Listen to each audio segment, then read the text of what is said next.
Assalom, hürmetli vatandaşlarım. Mening ismim Mahbrat Qurban. Shuncha uzoq vaqt o'ylanib, oxir qarorga kelib, bugun qat'iy niyat bilan sizlarga 100 yilga yaqin vaqt Xitoyga cho'qinib, Xitoyni xudodan yuqori bilib, Uyg'ur vatani ham Uyg'ur xalqini tugashtirgan 4 avlod Uyg'ur ishpiyonlarini sizlarning diqqatingizga sunmoqchiman. Mushu sebepten ben Amerika'da turib, qattiq qo'rqinchliklarga uchrab, qattiq xo'rliqlarga uchrab, qo'rqinchlikda yurganimga 5-6 yil bo'ldi.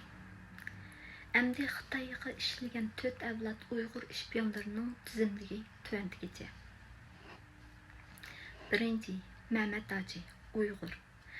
Xitoy hukumati Xinjiang Uyg'ur avtonom rayonini qurishdan burun Sharq Turkiston hükümlüğünü qo'lda tutib turayotgan Uyg'ur rahbarlarga Xitoy tili tarjimoni bo'lib ishlagan bo'lib, mushu jarayonda Mehmet Hoji Xitoy bosqinchilariga setilib ketib, Uyg'ur xalqini qo'g'dayotgan vatanparvar, botir, qaysar Uyg'ur liderlarini aldab, oxirida millionlagan Uyg'ur xalqining o'z Uyg'ur liderlaridan ayrılıp qilishga sababchi bo'lgan. Shu vaqtga Sharq Turkistonni qo'g'dab kelayotgan Uyg'ur liderlari yo'qolib ketgandan keyin Sharq Turkiston qo'lga tushirib olgan Xitoy bosqinchilari Mehmet Hojimga oltin mukofot bergan. Shuning bilan Mehmet Hoji o'zining Xitoy bosqinchilariga bo'lgan vafodorligini bildirish uchun o'zining Uyg'ur ayolining ustiga bir Xitoy ayol olgan. Orqada Mehmet Hoji Uyg'ur liderlerini öldürüp erişken oltin bilen Hac seferini başlagan. Onundan keyin Mehmet Hacim degan atalg'a erişip İslamda hürmetke sazavar bir adam bo'lgan. İkincisi, Mehmet Hacimning qizi Amina Mehmet. 10-20 yil Dönkörük Senşxans etrafida do'kon ichib savdo qilayotgan vaqtlarda Amina Mehmet Xitoy hukumatiga yoshirincha ishlagan. U vaqtlarda Amina Mehmetning asosiy vazifasi ishsizlikda ko'ch-ko'chlarda yurgan yosh Uyg'ur yigitlarning orqasiga kirib, ularga xizmat tepib berish va'dasini berish orqali ularni o'ziga ishontirib, shu yosh bolalarning ham ular orqali boshqa yosh bolalarning bütün uchurlarni ilib, keyin Xitoy hukumatiga tutib bergan. Amina Mehmet shu vaqtlarda yana Xitoy hukumati tarafidan o'zlarining begunoh tutilib qilishidan qo'rqib, boshqa joylarda Urumchiga qochib kelgan yosh bolalarning orqasiga kirib, Qur'onni tutib turib, ularga yordam berganini bildirib, shu bolalarning ishonchiga erishib bo'lgandan keyin ularni yoshirin joyga bir mezgil o'rinlashtirib, tamoq berib beqib, ondan bütün uchurlarni egallab, Xitoy hukumatiga bergan. Keyin o'sha bolalarning hammasi Xitoyning qo'lida yo'qolib ketilgan. Uchinchisi, Amina Mehmetning qizi Madina Qurban. Hozir Amerikaning Virginia shtatida yashayotdi. Madina Qurbanning jinoyat ishlari, Uyg'urlarni o'ldirish, aldamchilik, o'g'irlik, jasuslik, pul yuyish, odam zararlantirish ham odam xo'rlash. Madina Qurban yoshirincha Xitoy tajribaxonasida necha yil ishlagan vaqtida o'xshagan zararlarni ishlab chiqarib, bu zararlar Uyg'urlar o'ltiraqlashgan rayondagi yemak-ichmaklarga aralashtirilgan bo'lib, sonsiz Uyg'urlarning tugab ketishiga sababchi bo'lgan. Bir qitim Madina Qurban qattiq kulib, Uyg'urlar to'g'riliq kunda anglaydigan xabar, her kunda shuncha Uyg'urlar tugab ketyapti. Keyin Madina Qurban o'stirilib, Danvoyga yo'talgan. 20 yilga yaqin vaqtda kunda degidek Madina Qurban Xitoyning eng yuqori darajali rahbarlari bilan o'ynab, o'zidan faxrlanib, ular bilan birga bo'lgan. Buning ichida Vanlacho'mi bor.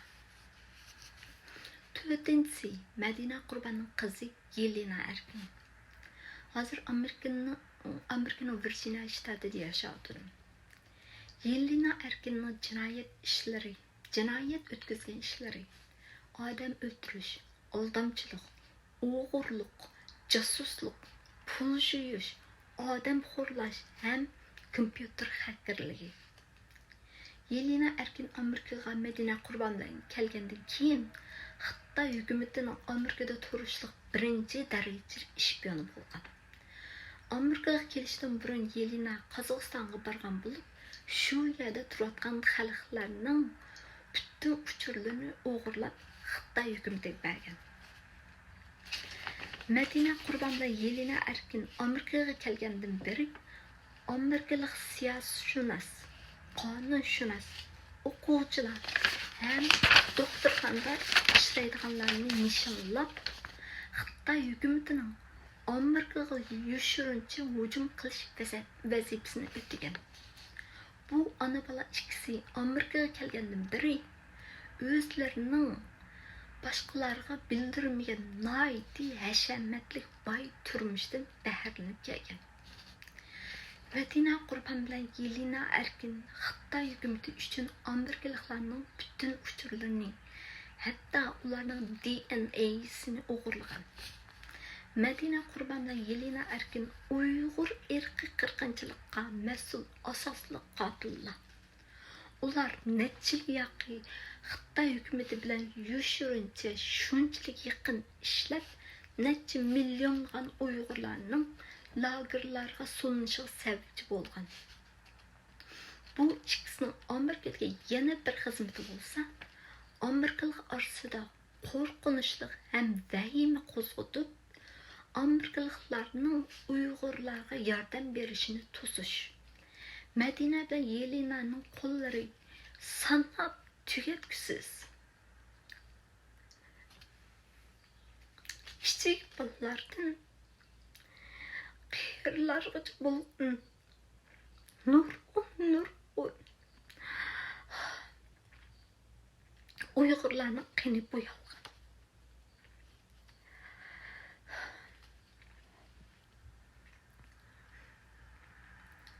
Bu to'rt avlod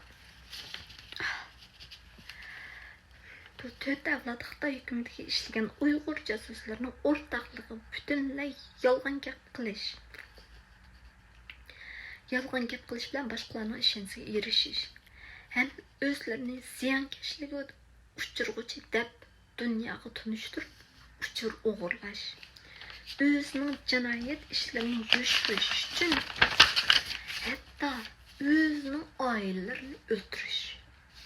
Afsuslanarli, Amerika erkin dunyosiga kelib, Amina Mehmet, Medine Qurban, Yelena Erkin noiti bayasha turmush kechirmoqda ham Xitoy hukumatiga yoshirincha ishlab kelmoqda.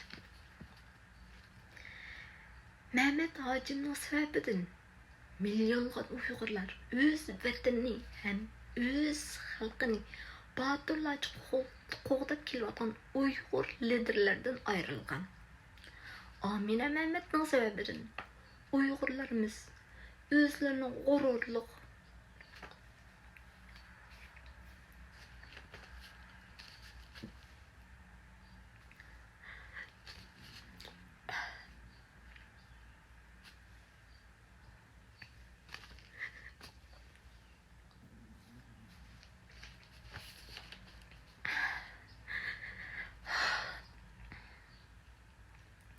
Amina Mehmet sebebidir Uygurlarımız özlerinin gururluk, vicdanlık, ot yürek yaşaş yiğitler.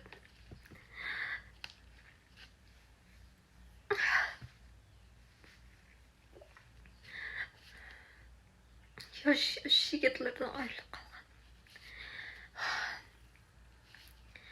Medine Qurban bilan Yelena'nın sebebidir milyonlagan Uygurlarımız zehirlenip, ülep, hem lagerlarda so'nib qolgan. Endilikda Uyg'ur xalqining kishilik huquqini qo'llovchi amerikaliklarni nishonlab, ularni qashlab tutdi. 5-oyning 9-kuni men Yelena Erkin bilan Medine Qurbanning jinoyat ishlarini oshkorlab chiqargan videolarni to'g'ri chiqargandim yoki Madina bilan Yelena ikkilisi bütün to'rlarga o'zi to'g'riliq yolg'on uchurlarning hammasini yo'q qilib etgan. Bugungi kunlikda men o'zimning qasdga uchrashadiganini bilib turib, yanilla to'rda bu Xitoy josuslarining jinoyat ishlarini oshkorlashni to'g'rida ko'rdim. Qo'rqmamdiman, qo'rqmayman albatta. Lekin shunisi aniqki, mayli biz Uyg'urlar jangga otlanmayli yoki otlanmayli, Xitoyning maqsadi ham bu Uyg'urlarni yo'qotish. Men o'z burchimni ado qildim deb o'ylayman. Sizchi? Biz Uyg'urlar